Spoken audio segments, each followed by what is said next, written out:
Good morning everyone, চলো দেখে নেওয়া যাক আজকের 12ই মার্চের ইম্পর্টেন্ট কারেন্ট অ্যাফেয়ার্স। প্রথম কারেন্ট অ্যাফেয়ার্স রয়েছে 2026 সালের 10ই মার্চ 57তম প্রতিষ্ঠাতা দিবস পালন করল central industrial security force CISF. Central industrial security force act 1968 এর মাধ্যমে সিআইএসএফ 1969 সালে 10ই মার্চ স্থাপিত হয়েছিল। নো স্মোকিং ডে 2026 পালন করা হলো 11ই মার্চ। প্রতি বছর মার্চ মাসের দ্বিতীয় বুধবার নো স্মোকিং ডে পালন করা হয়। নাগরিকত্ব সংশোধন আইন সিএএ 2019-এর অধীনে আসামের দীপালি দাস রাজ্যের প্রথম ব্যক্তি হিসেবে ভারতীয় নাগরিকত্ব শংসাপত্র পেয়েছেন। World para athletics grand Prix 2026 আয়োজিত হচ্ছে নিউ দিল্লিতে।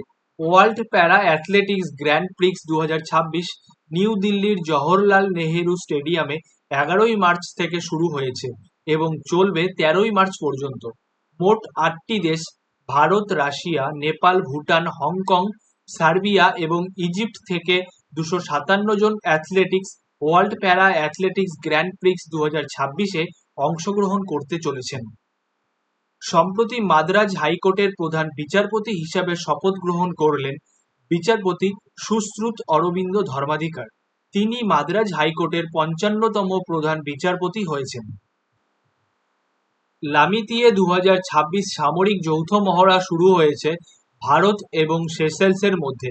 সেশেলস ডিফেন্স একাডেমিতে 9ই মার্চ থেকে 20 মার্চ পর্যন্ত লামিতিয়ে 2026 সামরিক যৌথ মহড়া চলবে। লামিতিয়ে এক্সারসাইজ 2026 11তম সংস্করণ। প্রথমতম সংস্করণ 2001 সালে সেশেলসে আয়োজিত হয়েছিল।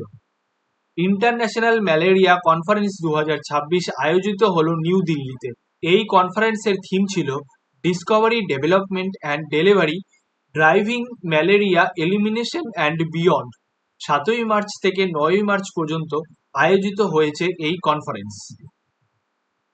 প্রথম ভারতীয় অর্থনীতিবিদ হিসাবে শিকাগো অ্যালামনাই অ্যাওয়ার্ড জয়ী হলেন অর্থনীতিবিদ কেভি সুব্রমানিয়ান। বিশ্বব্যাপী অর্থনৈতিক নীতি নির্ধারণে তার বিশেষ অবদানের জন্য তাকে এই সম্মান জানানো হয়। 2024 সালে প্রকাশিত হওয়া ইন্ডিয়া @100 শিরোনামে তিনি বই লিখেছিলেন। সম্প্রতি কেন্দ্রীয় মন্ত্রিসভা মাদুরাই বিমানবন্দরকে আন্তর্জাতিক বিমানবন্দরের মর্যাদা দিয়েছে।